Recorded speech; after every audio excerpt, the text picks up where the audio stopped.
کہ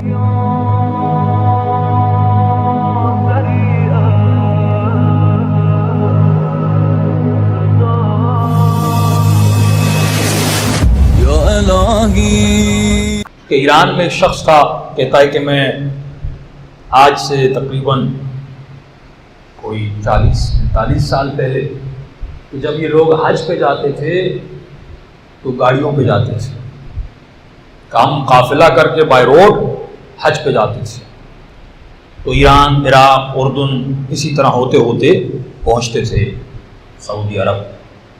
پھر ہم نے حج کیا، واپسی پر ہماری بس تھی جس کو ہم ایران جانا چاہتے تھے، لیکن ان سب بس والوں کو پتا تھا یہ شیعہ ہے، تو لہٰذا یہ بسیں ہمیں راستہ نہیں دیتی تھی، آگے بھی بسیں پیچھے بھی بسیں، تو ہمارا ڈرائیور تنگ آ گیا کیونکہ دھوڑ مٹی صحرا اور یہ بسیں آگے چل رہی ہیں، کبھی ہمیں راستہ نہیں دے رہی تھی۔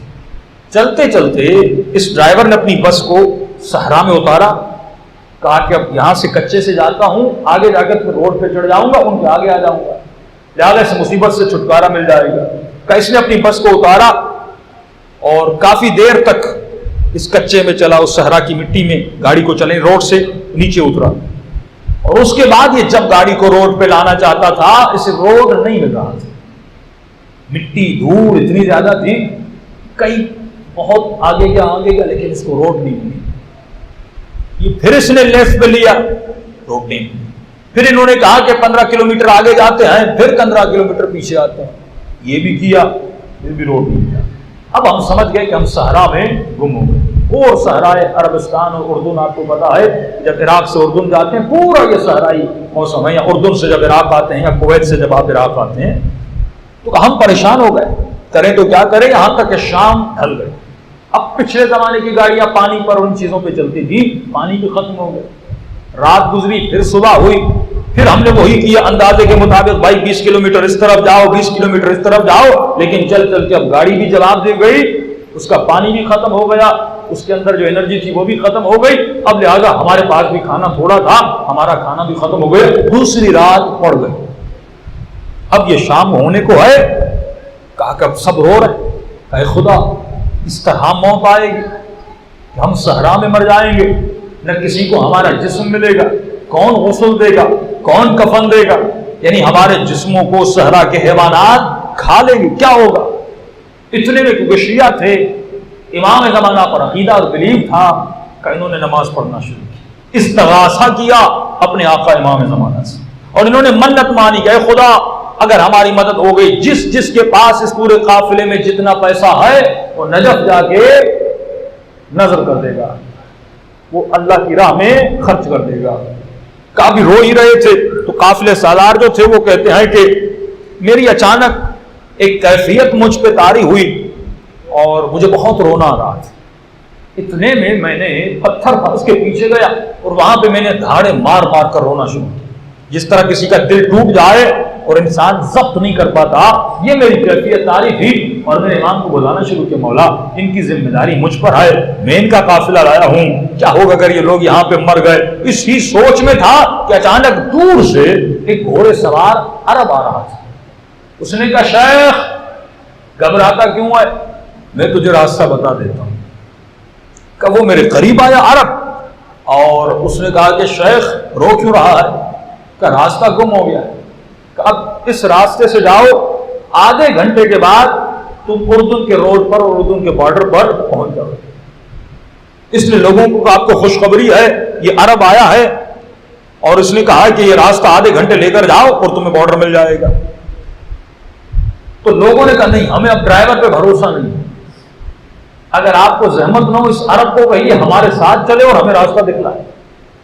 اس نے کہا بھائی میں کہہ رہا ہوں شیخ اس راستے سے جاؤ، مل جائے گا، ہم کہہ رہے ہیں۔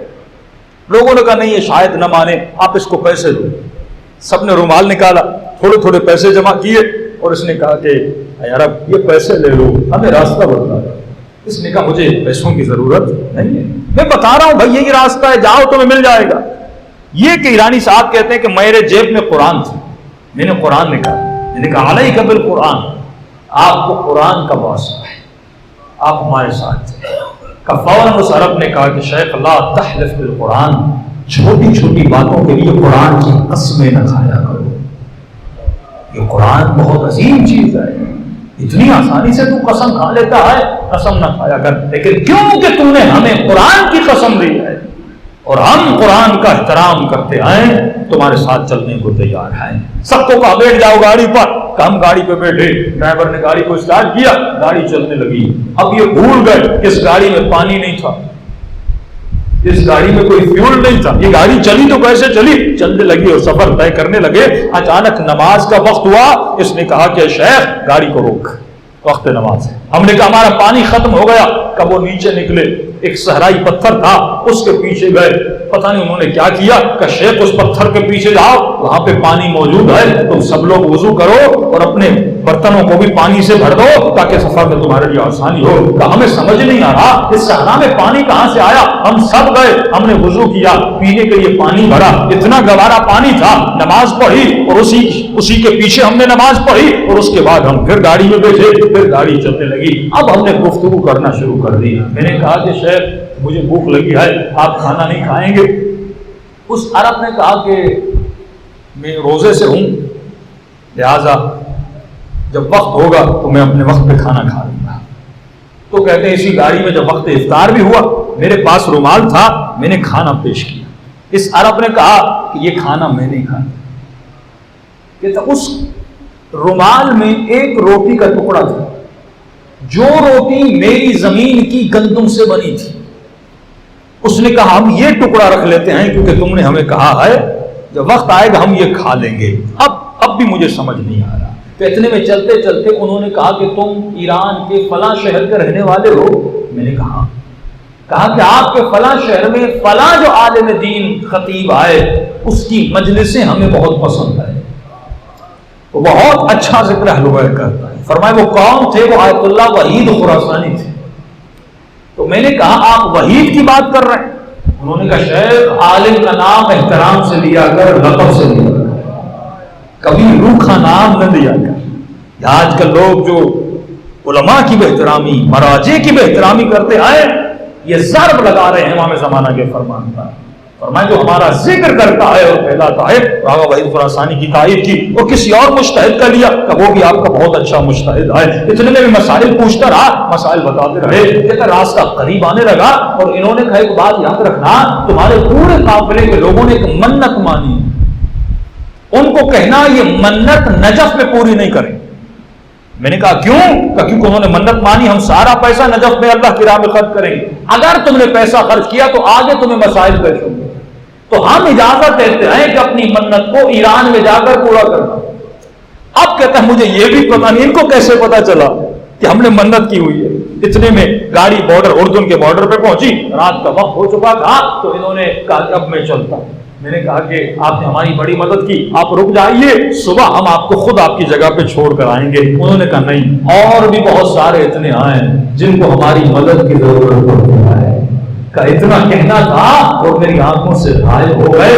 اب میرے ذہن میں بات آئی, ارے اسے کیسے پتا چلا ہم نے منت مانی تھی؟ ارے اس گاڑی میں تو فیول نہیں تھا, وضو کے لیے اس نے چشمے کا پانی کیسے جاری کیا؟ پھر مجھے پتا چلا اس نے وہ روٹی نہیں کھائی تھی, صرف وہ روٹی کھائی تھی تو میری زمین کی گندم سے بنی تھی. یعنی یہ وقت کے امام ہے, اپنے اشاروں سے بتاتے ہیں کہ شیعہ کا اخلاق کیا ہوتا ہے, شیعہ کا کردار کیا ہوتا ہے. اگر تو خلوص سے دل سے اپنے مولا کا آواز دے, مولا یقیناً انسان کی مدد کو آ جاتے ہیں. سب بات پڑھے محمد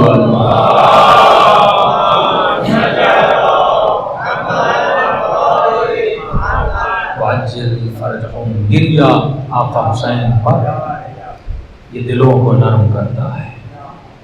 ایک ہی فائدہ ہے اس گریے کا کہ دل کی قساوت کو دور کرتا ہے. یعنی جو ناخالصیاں اس دل پر چپک گئی ہیں, کہ معصوم فرماتے ہر گناہ ایک سیاہ نقطہ ہے جو تمہارے دل پہ آ جاتا ہے. اگر اس نقطے کو کوئی کائنات کا پانی مٹا سکتا ہے, یا وہ توبہ کا آنسو ہے یا وہ حسین کا گریہ ہے.